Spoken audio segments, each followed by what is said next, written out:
Hello. Hi. Hello, everybody, and welcome to our first presentation for the 2026 year. My name is Miranda Reidner. I am the new Executive Director at the Neenah Historical Society. Thank you. I am very excited about my position there. I've been at the Historical Society since April 2024, and I'm very excited to continue there and see what we can do as a group. So for those who don't know about the Neenah Historical Society, it was founded in 1948 by members of the community who wanted to preserve the history of Neenah to share with future generations. We are currently located at the 170-year-old Octagon House at 343 Smith Street. The other two buildings on our property are the Ward House, which was an old voting location, and our garage, which we use for summer programming. We are a private nonprofit, which means we receive no city or state funding. We only receive funding from donors, members, and fundraising. So who here is a member of the Neenah Historical Society? That's awesome, but if we could get a few more hands, even better. I will brag on us for a second. This past Saturday, we had our fundraiser, a night at the Old Valley Inn, and I'm calling it a success. We did an amazing job. Our committee members and our board of directors raised a sizable chunk of money for the Historical Society, and we can't wait to see what we can do with that funding for programming, caring for our collections, and our location. To preview some upcoming programs, March 19th, here at 6:30, we have a presentation on the history of sturgeon spearing by Michael O'Boyle. In April, here again at 6:30 on, oh no, I forgot the date. In April, do you know it? It's the third Thursday in April at 6:30. It is Neenah's Sports, Big Wins and Big Losses. That was sparked by our board member, Gail Dolan, talking about was the 1968 69 state championship. It's in April. I have time to relist the dates. The 16th of April. So our local historian and volunteer presenter, Kara Roth-Hagel, will present that one. And May 31st will be Family Day at the Octagon House from 11 to 3. To find out more about our events and follow along, we have posted them on our Facebook page and continuously update them there, as well as our website. For tonight, what you all are actually here for, not hearing me blah, it is the Wisconsin POW camps. How many of you knew before you saw the program for tonight that there were POW camps in Wisconsin?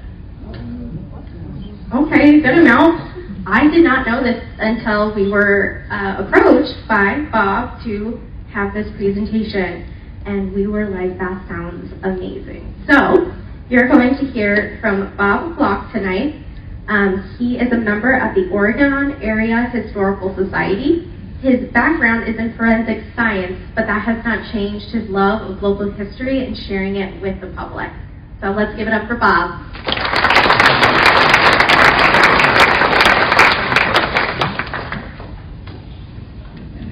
I noticed those that raised their hand that knew about POWs were all over 16. If you're probably younger than about 50, you maybe don't know anything about POW camps. And that's what we're going to talk about tonight.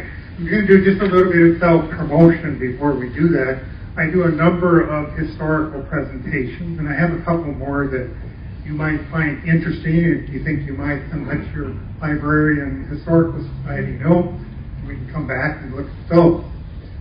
The first is Forensic Science, Wisconsin Crime Lab. If you've ever watched CSI, you know that they will process the crime scene, analyze the evidence, and convict somebody in a court of law all in 1 hour. And you know that's not reality. So I will tell you the reality of forensic science. I'll define what forensic science is. I'll tell you the services of the crime lab in terms of forensic sciences. And then you will join me and we'll do some CSI. And we'll actually go and process some crime scenes. And that will all be based on my 34 years as a forensic analyst at the Wisconsin Crime Lab in Madison, Wisconsin. The other one you might find interesting is this one called Camp Randall, Civil War on Wisconsin. And this presentation will cover Camp Randall, which is established by Governor Alexander Randall, who musters the troops in 1861 to fight for the Union in the Civil War. So we'll cover that time period all the way up to the iconic stadium we know today called Camp Randall. The fourth largest in the Big Ten and the oldest stadium still being used in the Big Ten, and the fourth oldest stadium used by any university to play football. It's a very, very interesting story, and I think you would enjoy it. But tonight we're going to talk about Wisconsin POW camps. And this presentation is based on this book, Stalag, Wisconsin, Inside World War II Prisoners of War Camps, written by Betty Colley. Betty Colley was a history teacher in Altoona, Wisconsin. Altoona is a suburb of Eau Claire. And her students were very surprised and didn't believe her when she told them that Altoona once housed POW prisoners. Most people are not aware of the fact that we had POW camps here, and then they are very surprised to find out we actually had 39 of them, housing up to 20,000 POWs. Upon retirement, Betty Colley began her research to write her book. And information was difficult to come by because the stories regarding the war during World War II, POWs and POW camps were censored. The records in the National Archives were destroyed in the 1950s. But she would do her research. In addition to that, she would interview and talk to over 300 people that either were a POW, worked with a POW, or lived in a community that had a POW prison or camp. The first POW camp in Wisconsin was Camp McCoy. And this is a camp located within Fort McCoy. It was a 20-acre site surrounded by a double 8-foot chain link fence, had guard towers, guards, and guard dogs. This would have 30 to 35 buildings consisting of mess halls, barracks, laundry, shower rooms, bathrooms. The POWs would do their own cooking, and they would do their own maintenance of the mess hall, the grounds, the barracks. They'll do their own laundry. The camp is essentially self-sufficient. Here's a rendering of what Camp McCoy looked like back in 1943, drawn by a German POW. I have done some training in my past year with law enforcement, and this photo or this drawing doesn't look much different than what it looks like today. Those barracks are still there. The only thing that's really changed is they've added some new buildings, but the grounds looks pretty much the same as it did back in the 1940s. Camp McCoy opens in 1942. It is already open and in existence, and it is being used as an internment camp to intern any Germans, Japanese, or Italians thought to be a threat to the government. But it opens in early 1942 to accept POWs, and it will remain in operation until June of 1946. And during this time, it will hold as many as 5,000 Germans, 3,500 Japanese, and 500 Korean POWs. Now, you might wonder, where did these Korean POWs come from? We'll find out that in just a minute. Camp McCoy will have the largest number of Japanese POWs. In fact, initially, all Japanese POWs will be sent to Camp McCoy. Now, I never did find a good reason for why they came to Camp McCoy other than the camp was ready to take POWs. The only rationale I could think of was there was a fear of what these Japanese would do if they were to escape and attempt to get home.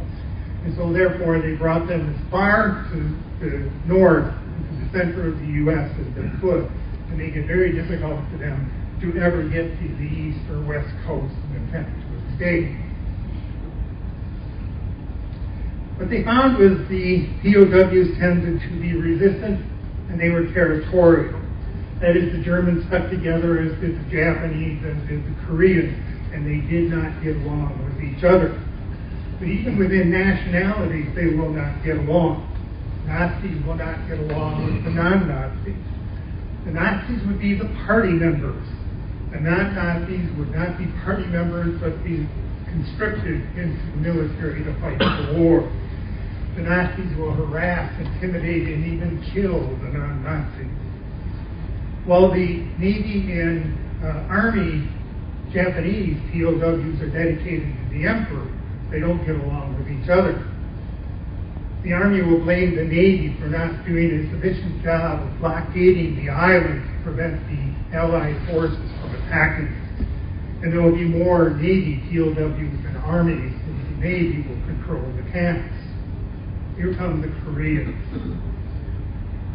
World War I started in September of 1939, and it went until September of 1945. However, Japan has already started this war in 1937 by attacking China. They want to expand their empire. They need the raw materials to fight a war. And they have done that to China and to many of the South Pacific nations, including Korea. And they have now forced the Koreans to fight the war for the Japanese. They are out to seek their revenge. They also will realize and find out that the Japanese tend to be suicidal. And they will have 5 Japanese suicides at Camp Sequoia. The Japanese have what they call their battlefield code of conduct. It says you will do nothing to help the enemy and you will fight to the death. And because of that code of conduct, they are never allowed to leave the camp for fear of what they may do to citizens or attempt to do to citizens should they escape. And therefore they were never allowed to leave and go and work like the German POWs did. That doesn't mean they didn't have any work to do. It just means their work was confined to within the Camp McCoy. And the Camp McCoy would receive all Japanese POWs until they could no longer take any more because of room. And they then opened a second camp in Iowa. Where? In Iowa. Where? I don't know. I don't know what that is. Specifically. And eventually they would open more locations throughout the United States. There will be a number of escapes. 14 Japanese and 4 Germans will escape from Camp McCoy. They will all be captured within a relatively short time. It would be difficult to escape. Even if they got out, they don't know the language. They don't know the land. They have no money. They have no means of transportation. And they wear POW uniforms with a big PW on the front and the back. It would be pretty obvious they were making an attempt to escape. Most of the POWs will simply accept their fate and they will wait for the end of the war and their return home. They had it pretty good. They had shelter, they had food, they had work available to them. They could earn money, they had entertainment. Why would they want to leave? And they certainly didn't have to worry about a bomb falling on them or being shot at in a war. One German POW said, if I'd known we were going to have these luxury conditions, having beds with mattresses, pillows, and blankets, I would have surrendered a whole lot rather than sleep on the top of my tank and fight until we had run out of ammunition. Another POW, when asked, given an opportunity to escape, would you? He said, why would I do that? He said, this is heaven compared to the way we would have been treated in our own home nation. As I said, they had it good. You'll hear that in many of the stories that I will talk about a little bit later.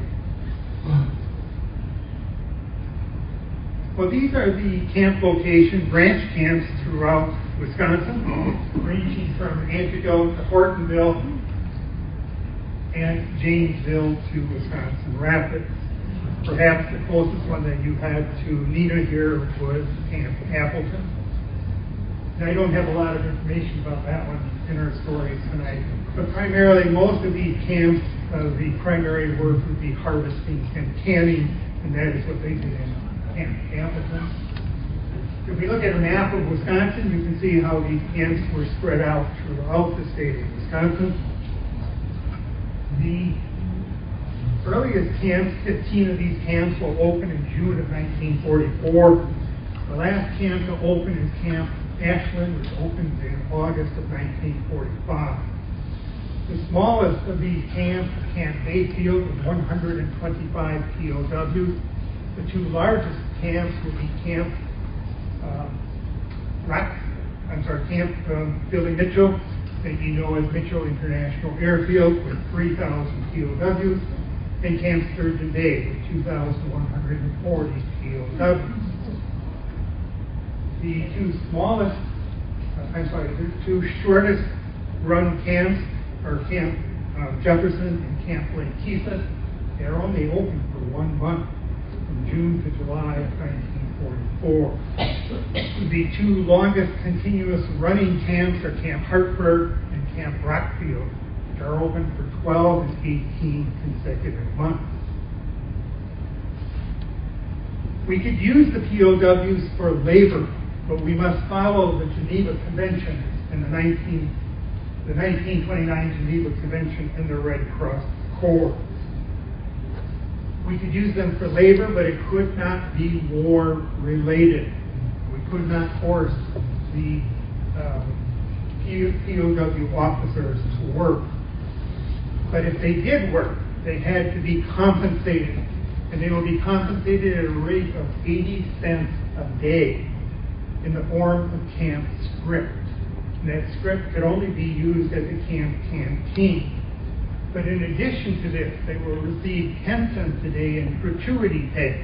And that money will be collected and accumulated, and at the end of the war, they will be given that in the form of cash to take with them when they return to their home country. Businesses that use the POW labor will pay their going business rate. In other words, if they were paying their employees 40 cents an hour, that is what the POWs would earn. And the way this would work is then based on that POW labor, the government will earn somewhere in the area of $360 million from POW labor. So here's a hypothetical example. If the POWs work for 12 hours and they're paid 40 cents an hour, there would be $4.80. The POWs will get 80 cents, the government will get $4. That's the way they earn $360 million. The type of work they would do would be harvesting. I didn't know, I'm not a vegetable eater. I didn't know we grew all these vegetables, but we did. So they would do harvesting, picking at orchards, lumbering, dairies, farming, canneries, industrial factories, and tanneries. Pretty much anywhere where there was a shortage of labor, you may have found POWs working. 1945 was the perfect tsunami in that we had a severe shortage of work with all the men in the military and fighting the war, and we had a bumper crop of peas and beans and other crops. And so we needed that help from the POWs. We would find them located at fairgrounds and buildings, tent encampments, farms, cannery property, military bases, and government buildings. Here's Camp Bayfield, which was the county courthouse and community building. The POWs will sleep on the gym floor on the upper level. They'll take their showers in the basement, and their mess hall and kitchen will be on the first floor. Security consists of 2 guard stations in front of the building. and a picket fence across the back of the building to keep the civilians out. On the upper left is Camp Reedsburg. This is a typical tent encampment. And the bottom is Camp Plymouth, which is at Fairground. The POWs will stay in this wooden building. The tent will serve as their mess hall and kitchen. Now, Camp McCoy has the most secure facility with the double fence, the guard towers, the guards, and guard dogs. Other of the branch camps may or may not have any security. Some of them will have fencing, some will even have guard towers.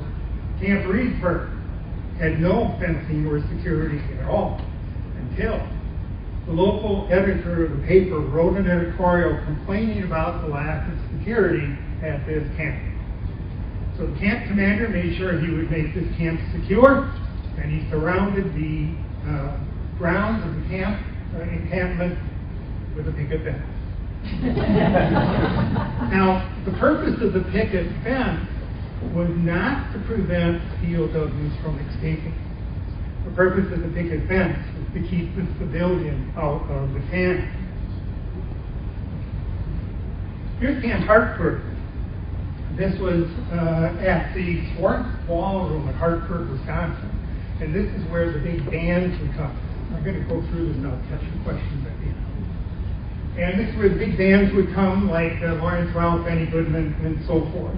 And this camp will be open year-round, because in addition to seasonal work, they will have year-round work that they can do, such as dairy farms, milk and cheese, processing plants, and other work. They will harvest hemp here, and they will do that at many of these camps. Wisconsin will be one of the largest hemp growers in the U.S. during World War II, and you can still find that hemp growing wild in the state of Wisconsin today. I don't know if you're all aware of the fact that we now have legal hemp farms in Wisconsin. I could get into a long discussion about that. I argued against that for a number of years when I was at the crime lab, and eventually we got it, and it's fine. An interesting story here, though. There was a farmer who would come to the camp, and he'd pick up the waste food and take it back and feed it to his pigs. He would go to the camp commander and he would complain that they are wasting food. So the camp commander decides he will get rid of the farmer and take care of this problem, and he would go out and buy 10 little piglets and bring them back and feed them the waste food. When they got big, he would feed them to the POWs. In 1945, this camp made $250,182 to the government on POW labor. And following the war, the big bands will never come back to the sports hall. But let's talk about a number of the little branch camps. We'll start with Antigo. When the POWs would go and work on the farm, the farm family, they weren't supposed to do it, but they would often feed those POWs, and they would offer them corn. And the POWs would refuse to eat that because they said that is swine food. And they would have this happen at a number of locations, but at one of the locations they will butter and salt that corn. The POWs will eat it, and they will like it, and they will ask for some of that dried corn seed to take with them when they return home. Now, I could relate to this story because my father-in-law was of German descent. He grew up on a farm here in Wisconsin. And any time we would have meat or corn, he would refuse to eat it because he said that is what we fed to the pigs to fatten the pigs. At one presentation, there was a woman who came up after her, and she said she was actually a child in Germany during World War II. Her family eventually went to Canada and then to the U.S. and she would refuse to eat corn until her husband finally convinced her to try it, and she told how she was amazed at how soft and sweet it was, and that she now enjoyed it. She said the corn grown in Germany was dry and hard and meant to be simply used for food, for feed. Camp Billy Mitchell. This is the largest of the branch camps with 3,000 POWs. And the POWs will operate the longest battery assembly line at that time for a company affiliated with Railback Batteries, making small batteries used in radios and transmitters. They will also have a public exhibit of the drawings and artwork done by the POWs. And many of the citizens of Milwaukee will buy those drawings and paintings. They will publish and print their own newspaper in their own language. A really interesting story here. They had just received a new batch of German POWs, and that same night, 2 of them go over the fence and escape. And they head into Milwaukee, and they come to a dance hall, and they figure, well, that's a good place to get a beer. And they are surprised at how many people speak German, and even more surprised that most of them speak Polish. And initially they think maybe they had escaped from Poland rather than the U.S. Well, at the same time, the Milwaukee police were looking for 2 men that had committed mail fraud. And these 2 looked suspicious because their head is shaved and their clothes are on inside out. So they take them into custody, and after interviewing, they realize these are not the individuals we're looking for, they are escaped POWs. So they take them back to the camp. The camp didn't even know they had escaped. And because of that, they now have to put a second fence around the camp, and they will now put guard towers on each corner of the camp with searchlights that will remain on all night long. Before the police officers leave, the POWs thank them for not shooting them, because the expectation was if you attempted to escape, you would be shot. If you were to escape a concentration or POW camp in Germany, you would not be shot on sight. You would be taken back to the camp. All the prisoners would be lined up to watch the execution. So you would know what would happen to you if you attempted to escape. We treated our POWs very humanely. And I thought the thought was if we could treat them humanely, maybe the opposition, Germany, Japan, would realize that and do the same for our POWs. That was not the case. That was the hope. Camp Cobb, they have a German barber who will give free haircuts to the POWs and the guards until the local barber goes to the camp commander and complains about losing business and money.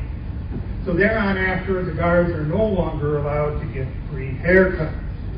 But the barber didn't get any money either. The guards were so upset about the fact they couldn't get free haircuts, they will go to the next town to get their haircuts. There's a 14-year-old here working in a hemp field. He's approached by a POW, and he says, why are you not in the military fighting the war? And he says, well, I'm only 14. The POW said, well, I'm 16. And I saw that the age range went from 14 to 65 for the German POWs. Essentially, Germany was using every male available to fight that war. Camp Fox Lake. The POWs would use their matches for lighting cigarettes in their pipes, and they began to accumulate and collect these match heads, and they stuffed them into a metal box. When they got the box full, they put a fuse on it, they put it out on a hill, they lit the fuse, and they stood outside their tents. And this bomb exploded, panicking the guards, and they grabbed their rifles and started shooting at the box. And the POWs stand there laughing hilariously. And they're punished with half rations for a week. That doesn't stop the POWs. One day they're out cutting down trees, and then they are going to cut up the branches of those trees, and they realize the tree fell on a large skunk and killed the skunk. So they dig a hole and they bury the box, and they put a cross on the top of it, and they all stand around with their heads bowed. And the guards see this, and they panic, and they think that perhaps they buried a POW. And they rush and grab their shovels and start digging and find the skunk. And again, the POWs are all laughing hilariously. And again, they're punished with half rations for a week. But the guards get their revenge. The Germans like to grow their hair long. but they didn't have the hair creams at the camps like they would back in Germany. And they saw that if they took a birch tree sap, that was used in many of the hair creams in Germany. And they find a birch tree and they get the sap and they put it in their hair and it worked great for grooming until it dropped. And it'll look like a helmet on their head. So the guards would get their revenge by simply shaving all of their head. Camp Fredonia. This is a new culture for these German POWs. The language is different, the land is different, the climate is different. And it's all brand new to them. And some of the new things to them also are the food. So this will be the first time they eat Jell-O, but they like it. They will eat what's called German potato salad. Now, I'd assume that they have that in Germany, but maybe they just call it potato salad. I don't know. And one of their favorite desserts will be apple pie. Again, I would have thought that was universal, but apparently that was not the case in Germany. Camp Galesville. It's a very interesting story. Staff Sergeant Cramp, he's one of 18 in his unit of 287 to survive the Battle of the Bulge. He's captured and he's a German POW. He manages to escape. He's down to 60 pounds. He's brought back to the U.S. and he goes to a military medical facility in Chicago for his recovery. He's given a leave of absence and he goes to his hometown of Galesville. He will spend the first couple of nights recovering at home, and then he will go to one of his favorite hangouts called the Coffee Cup. And when he walks in, he's astonished to see POWs having a beer and a good time, and the guards joining them with their rifles leaning against the wall. He's furious, and he rushes home, he grabs his Winchester rifle, he goes back to the Coffee Cup, he orders all of the civilians out, he lines up the POWs and the guards, and marches them all back to camp. The camp commander manages to get everything settled. Staff Sergeant Cram will go back to Chicago, but thereon after, no POWs will be allowed in downtown Galesville. Camp Green Lake. This camp is located, or was located on the Lawson Farm. You might know it today as the Lawsonia Golf Course, one of the top golf courses in the Midwest. I have a brother-in-law that lives in Princeton, not far from Green Lake. And he said, "Oh, that's what those rock towers are." And he's correct. They built their guard stations on rock and stone, and they still stand on the grounds today. The story here is there was an immigrant family in Milwaukee that owned and operated the Deutschland Dairy. The mother decides to take the 16-year-old son and a baby daughter back to Germany to visit with the grandparents. When they get to Germany, the Germans confiscate the 16-year-old's passport and draft him into the military. He becomes a paratrooper. He jumps into the war over Greece, and he shortly thereafter surrenders to the Allies. He comes back to the U.S. and he ends up at Camp Green Lake. He tries to convince them that he is a U.S. citizen. They tend to believe that he is, but they treat him as a POW, using him as an interpreter for the POWs and the guards. Following the war, he is not released. He is repatriated back to Germany, where he then has to apply for a visa, which he does. And eventually he is granted that visa and will return to the U.S. Now this, in my research, this is not the only place in time that this would happen. Remember, we are already interning any Germans, Japanese, and Italians thought to be a threat to the government. A lot of people back then didn't have birth certificates, certainly not passports. How did we know if they were actually a U.S. citizen or even a spy, say, from Germany? And so it was not unusual to hear stories like this where U.S. citizens would actually end up in a POW camp. Camp Hortonville. There is a sauerkraut factory in Bear Creek, Wisconsin. It's still there today. The holding company for this factory just announced that they're making a $12 million addition to that plant and opening their corporate headquarters in Madison, Wisconsin. The story here is there was a 17-year-old who would substitute for his father driving a school bus, picking up the POWs, taking them to the factory, and then returning them at the end of the day. When he would pick up the POWs, they would get on the bus, followed by single military guard. And when he would get on the bus, he would take his rifle and throw it to one of the POWs and go sit up front and talk to the driver. The 17-year-old was a little concerned about that until he finally figured out that that rifle never had any ammunition in it. There's another story here where, again, the bus has picked up the workers and they headed back. There's a couple miles down the road, they realize they're missing a POW. They turn the bus around and they head back, and here's the POW running down the road trying to catch up to the bus. He probably didn't want to have to walk all the way back to the camp. He's probably concerned about missing his supper. One POW will complain that the food is so good he will gain 60 pounds. Whereas if you were a German POW, you probably lost 60 or more pounds. Somebody asked at one of the other presentations in terms of, did we feed the POWs well? Yes, we did. Did they have restrictions? Yes, they did. The POWs would get somewhere in the area of 3,000 to 3,500 calories. The U.S. soldiers would get somewhere around 42 to 4,500 calories. But the Germans, or the POWs, will cook their own food, and they will get much of their native food that they will cook and eat. And the government will find it is cheaper to buy their food and give it to them and let them cook than to give them the U.S. food. And some research, I was digging around at home getting rid of some things, and I found some what we call OPA, coins and stamps from World War II that were used for rationing. And that will be one of the complaints of U.S. citizens.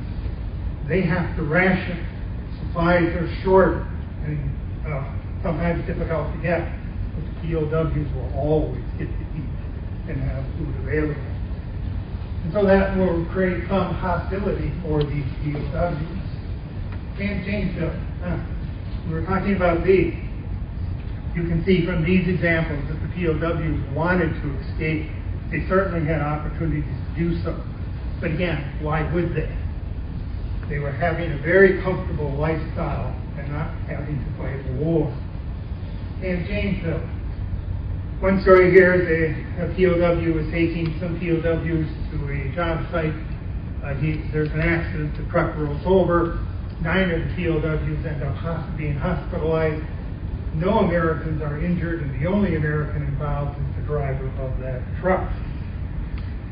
Another story, Camp Janesville was actually on the southwest side of Janesville. It's a 10-acre site.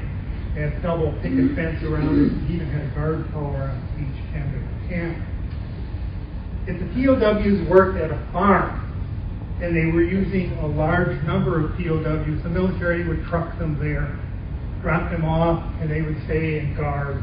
And they might even join with POWs and work. But if the farmer only needed a few POWs for his work, he would literally drive to the camp, pick up the POWs, take them to the farm, have them do their work, and return them at the end of the day. In this story, there was a farmer who needed 3 POWs to do work on his farm in the morning. He gets them and takes them to the farm. And he needs to get them to the next farm in the afternoon to finish up their day, and he has his daughter drive them to that farm. Now, kids get involved in the farm business at a very early age. His daughter that drove the POWs to the other farm actually drove past the state patrol car, and she was 9 years old. Again, another example here. If they wanted to assault or even kill citizens, they had the opportunity to do so. And I am not aware of any civilian that was ever assaulted or killed by a POW. and this is a little side. Russia had 6 million POWs. 3 million will not survive captivity. Germany will have 3 million POWs. 1 million will not survive captivity. The U.S. will have in excess of 425,000 POWs. We will have 477 deaths. All of them by either natural causes, drowning, accidents, something of that nature. But 56 of them will be killed either by the military or civilians in an attempt to escape. The worst incident, I can't remember now where it was, it's out west. There's a guard at a POW camp. He's fought in Britain. He's a troublemaker. He's been court-martialed twice. He's sent back and he's guarded at this POW camp. He will go out drinking one night. He will come back to the tent at midnight. He will climb the guard tower. He will take the machine gun at the top of that guard tower and start firing at the tents of the POWs, killing 9, injuring 20. He will be court-martialed and tried for those murders. Camp Jefferson. There's a banker. He has a stately home on a farm. And he will have POWs that will come and work at his farm. He also has a dachshund by the name of Shotzi, and he has a maid. Shotzi will periodically escape and run out where the POWs are working. The maid will go to the back door and yell, "Shotzi, Shotzi!" And the POWs will start hooting and hollering, and she doesn't know why. Perhaps somebody should have told her that in German, Shotzi means sweetheart. Camp Lake Kiefer. This is the most posh of all the POW camps, and this camp is located at the Chandler Resort, considered to be a luxury resort at that time. It will have its own beach with its own dock, men and women's changing rooms with showers. It'll have a dance hall. This is where the POWs will stay in bottom stacks 4 high, creating a fair amount of damage to the floor. It will have a kitchen and a restaurant. They will go into the community with speakers announcing that people should take shelter because they've had POWs escape, panicking the community. They will begin their search for these POWs. They will find them 2 hours later walking down the county road with 2 of the local girls. They will also hear the owner's wife was raising chickens, and the POWs would steal those chickens and eat them. And perhaps because of that and the damage done to his dance floor, he will not renew his contract the next year with the military. Camp Markesan. It was reported here that a Nazi killed another POW, probably a non-Nazi, and stabbed the guard. It's never verified because the government demands that they censor this story in the paper cooperative. The government considers such an event or affair to be an internal affair, and they will deal with it, and they did. There will be 14 German Nazis who will be charged with killing another prisoner, generally a non-Nazi. They will be tried and hung. The way we verify this fact that this may have happened is the workers in the canneries will say in 1944 we have a bad batch of German POWs, and these would be the Nazis. They would either refuse to work, or they would put very little effort in, or they would even attempt to sabotage the machinery. If it was recognized that they were a Nazi, they would be sent back to the base camp. And the 2 base camps that service the Wisconsin branch camps would be Camp McCoy and Camp Sheridan, just north of Chicago. And they would never then be allowed to go out and work again. And then what verifies that is that in 1945, those same workers at the cannery will say, this year we have a good batch of German POWs who are willing to work long hours, just like the citizens working at the plant. There was in another presentation I do called DJ Day, I talk about a naval officer who is one of 10 Navy officers, not volunteered, but basically ordered to commit a suicide mission in 5 two-man mini-subs on the attack of Pearl Harbor. I'm not going to go into all the details, but he is the only one. His name is Chuck. I don't remember his name now. Doesn't matter. He's the only one who survives of the 10, and his sub is captured, and they will bring his sub to the U.S. to tour in an effort to raise war bonds. And actually, it will actually go through Marquesas. And they'll cut 7 portholes in the side of the submarine, so for $1 you could look inside to see what it looks like inside this mini sub. In 1945, Germany surrenders unconditionally. I believe it was May 5th, 1945.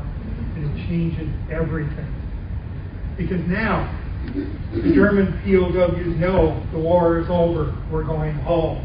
Why would they bother to try to escape? The guards can now relax because they don't have to worry about the POWs thinking about even trying to escape.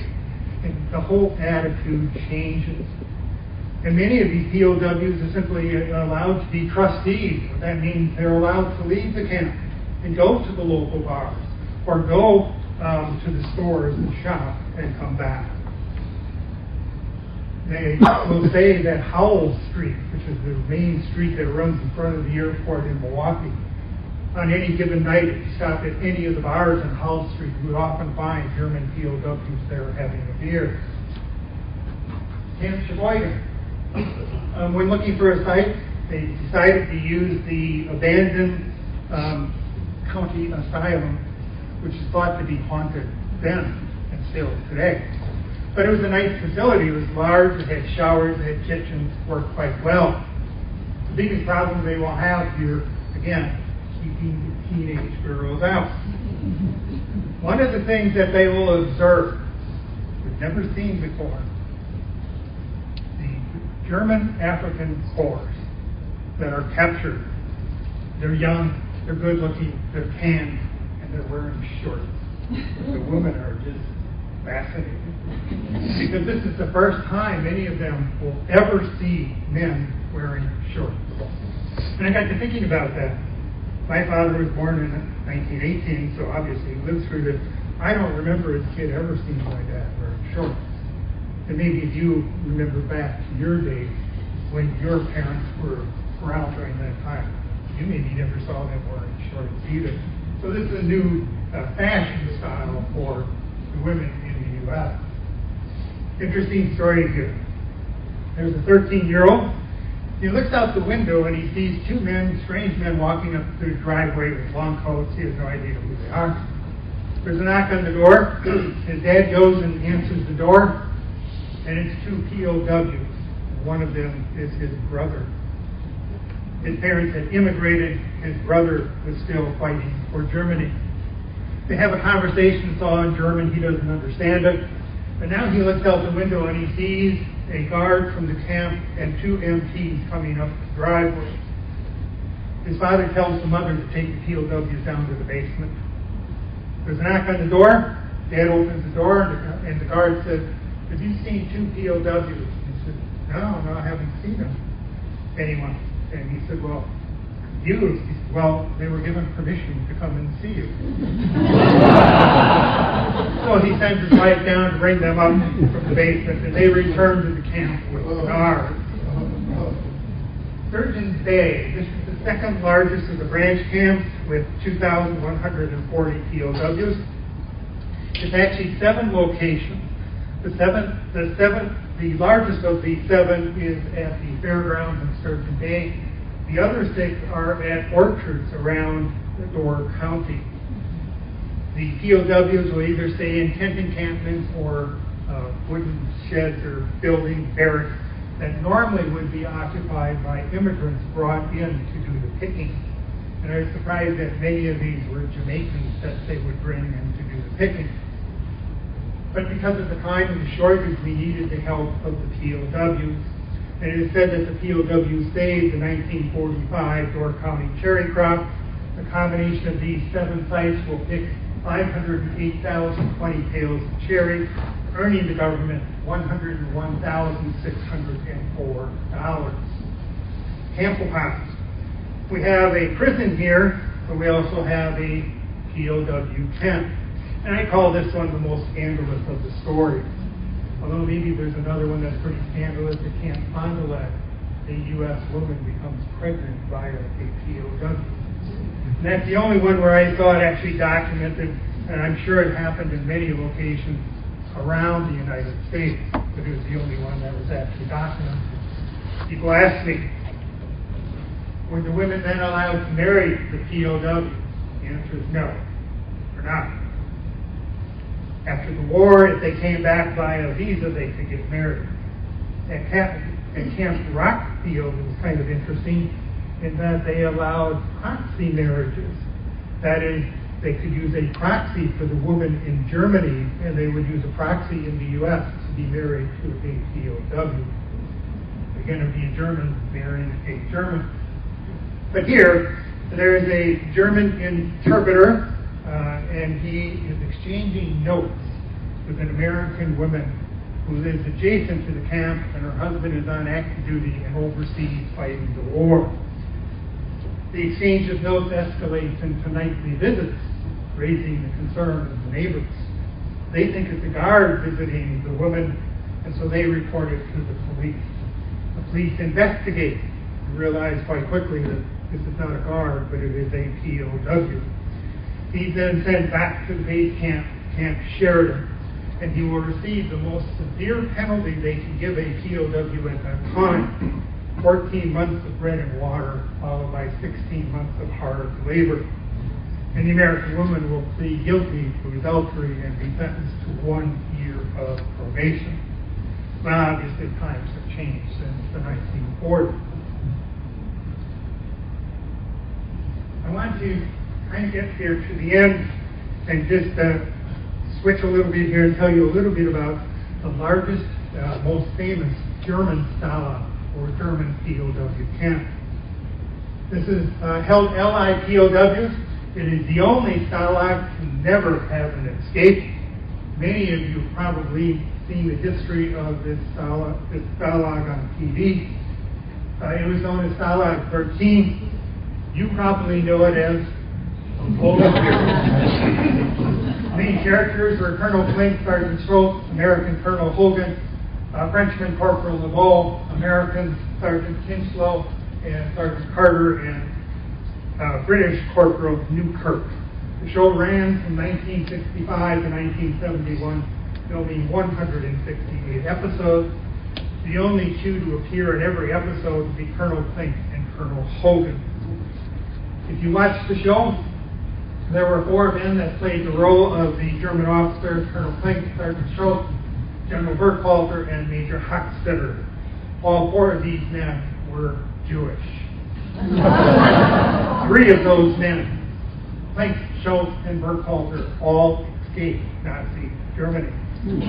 Frenchman Corporal LeBeau actually survived a concentration camp. If you watch the show, it's still on TV today. And I actually caught a show maybe a month or so ago.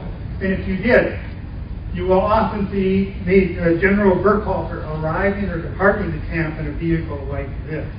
This is a 1938 Mercedes-Benz 6-wheel off-road vehicle. You will see many photographs and even movies of Hitler in a vehicle like this during military parades.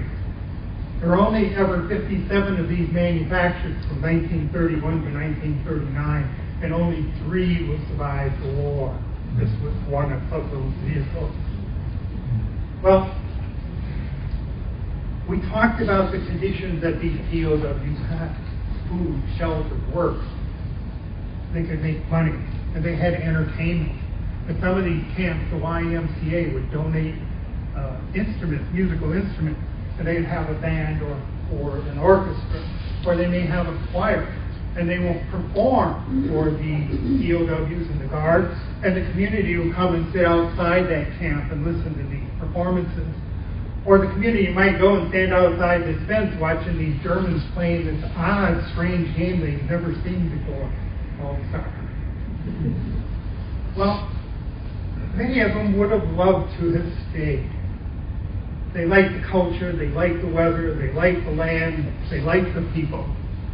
But none of the German POWs were allowed to stay. They will all be repatriated to their home country. The last of them leaving sometime between June of 1946 and the end of that year. But they could apply for a visa. And in order to get that visa approved, they would have to have a sponsor. And that sponsor would have to guarantee that they will have a place to reside and a job to work. Maybe we need to apply that rule a little bit more today. I want to give you a story of one POW who did just that. His name is Kurt Peckman. This is what he looked like when he arrived in Camp Hartford in 1943. And he will go to many of the different branch camps and work in Wisconsin. You can see, again, life is rough. Here he is in the middle of the second row on the camp soccer team. At the end of the war, he is repatriated. When you are repatriated, you do not go directly to your home country. You either go to Britain or France, and you will be obligated to perform 2 years of service. And he will say that that service in France was more difficult than anything he did while a POW in the U.S. After doing his 2 years of service, he returns to his hometown in Germany. There was nothing there left for him. The town has been destroyed. He asked a farmer in Lodi that he got to know if he would sponsor his return to the U.S., and he agrees to do so. He will come to the U.S. with his wife, go to the farm in Lodi. He will work for 9 months to pay off that obligation. He will then head into Madison, and he will get a job at the Madison Monument Company as a granite engraver. Here you see him doing that in Germany. I didn't know anything about this story. I was told this story by an individual who went to the presentation in Stoughton. And he tells me that the Madison Monument Company was his father's company. Kurt Peckman will then buy that from his father and rename it the Peckman Memorial Company, which still exists today and is being operated by his son and his grandson. I had the pleasure of doing this presentation at Madison College, and unbeknownst to me, Kurt Peckman's son and grandson were at that presentation. And afterwards, I met them, and I said, so everything I'm saying about your father is correct? And he said, yes. And he told me that his father would always say, his entire life, November 6, 1943, was the best day of my life. That was the day he was captured and became a POW. And it started his journey here as a POW and his return back to open and operate his own business. Because of his treatment that he received as a POW, he dedicated his life and his business to honor U.S. veterans and law enforcement. And his company has put up many veteran monuments around the state of Wisconsin. If you ever get an opportunity to see the Veterans Monument in Stoughton, Wisconsin, it has got to be the most beautiful memorial you will ever see in the state of Wisconsin. It's huge, 6-foot solid black granite stones, many others, all engraved. It engraves the name of every U.S. soldier killed in a war, all the way from Wisconsin soldier, all the way from the Civil War to the most recent battle. After one presentation, a woman came up to me from the forest and she said, we wanted to build a veterans monument, and we didn't know what we'd have to do other than a fundraiser. She said, I just randomly picked a memorial company in Madison. It was Peckman, and I gave them a call. Told them that we wanted to build a memorial monument, and we were going to start a fundraiser. She said, he then cut me off. And he said, what do you need? When do you need it? and it's great. That was based on the treatment of his father as a POW while here in the U.S. And he told me that at that presentation, he said, "Yeah, we got one more thing to do, and that monument will be done." And a monument they do is just beautiful. So I wanted to finish with that because I wanted you to hear a story, a true story of how we treated our POWs very humanely. And many of them will say, just last week when I was in Elm Grove, another person who came from Germany in 1956 said, "Yeah, my father told me that was the best time he ever had in his life as a POW in the U.S." So there are many, many good stories. Well, if you want to know more, I would suggest you get the book by Betty Colley and read it. There's more information there available for you. And I'm going to finish up by leaving this up here. And again, you can see if you may have lived, worked, or grown up in a community that once had a POW campus. I thank you for your time and your attention. I hope you found it informative and entertaining. Thank you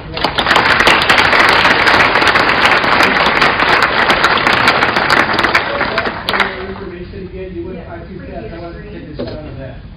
There we go. Thank you. There you go. Were there any questions for Bob?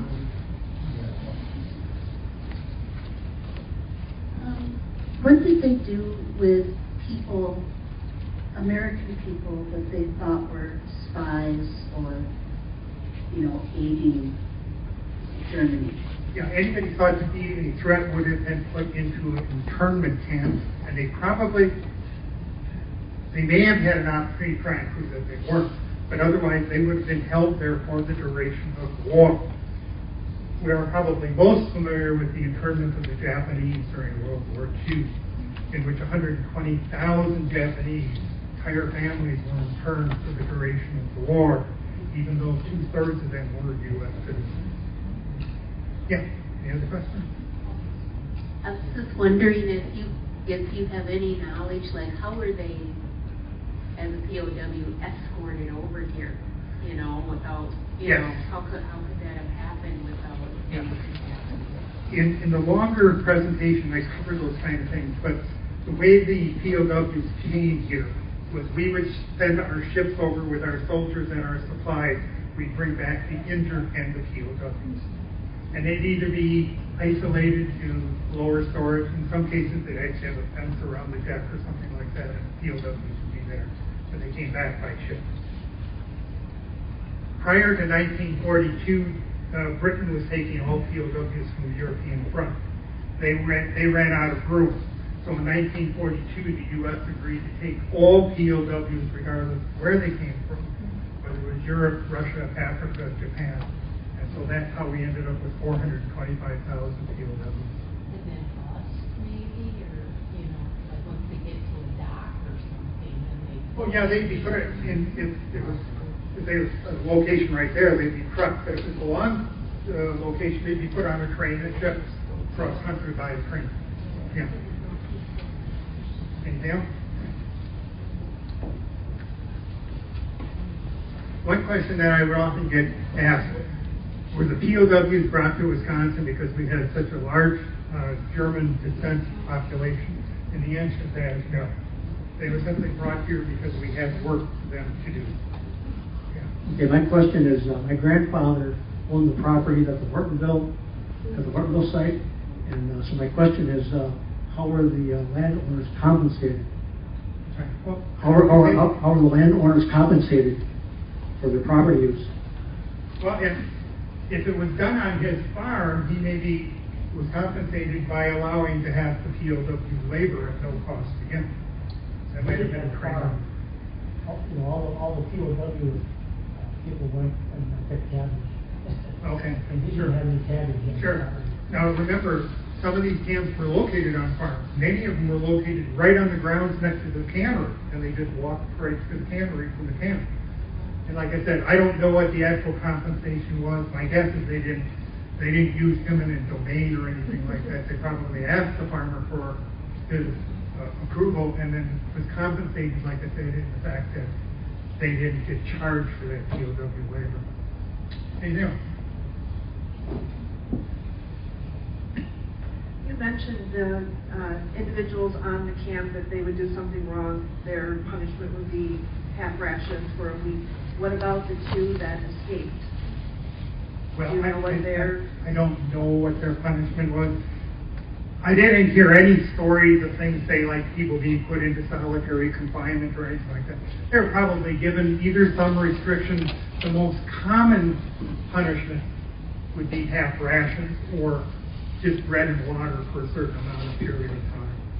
In other words, they wouldn't get the meat and the vegetables and all that kind of stuff. But there was never any, we didn't whip them, we didn't force them to do hard labor or anything like that, unless it was like that one that I talked about that got sent back to sheriff. But generally, there were no real consequences. One of the guards got in trouble because he would stop at the bar afterwards for beer, and he'd take all the German POWs in with him and buy them a beer. But they could buy a beer at the camp, a bottle of beer for 10 cents. There are two parts to my question, Bob. First of all, what proportion of the POWs from Germany, let's say, were men? All of them. All were men, no women. Yeah. So in camping, men only is unnatural. Oh. Prisons are that way? Yes, I know that. Yeah. But how is that managed? Again, remember, in many cases, the only thing the guards were doing here was gardening. The POWs were doing all the work. They were doing the cooking. They were doing the grounds maintenance. They would be building buildings. They would be doing the work. The guards simply would act as guards or maybe as supervisors. So and again, these POWs basically were glad to be here. They were no longer fighting a war. They didn't have to worry about being killed or injured.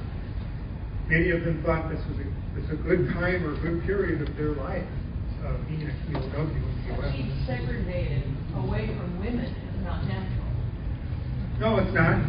But that's what war brings. So yeah, that's why we would end up with some American women being pregnant. Yeah. I could go into some stories about that. I don't want to go into that because I don't want to share those in detail. Yeah. Is there any record of how many of the people from England have returned on visas? No. The question, are there any records of how many came back on visas? No, I don't know. Many did. And many others would simply come back to visit the location of where they served time and even to visit the farm families they got to know. But I don't have any actual statistics. I don't know if the U.S. even has those kind of statistics available. We have one more question over here, and All right. we'll let Bob get on his way. This isn't so much a question as a personal story that's been handed down to me. My parents were tenant farmers in Brandon area, and my mother didn't have electricity or running water or anything, but they did have some German POWs, and I was related a story that they used to hold me when I was a baby and become quite sentimental because they had left someone my age back home. If you do have any more questions, I'll stick around for a while. Come on up and I'll try to answer those for you. Let's give Have a good Bob night. one more round of applause.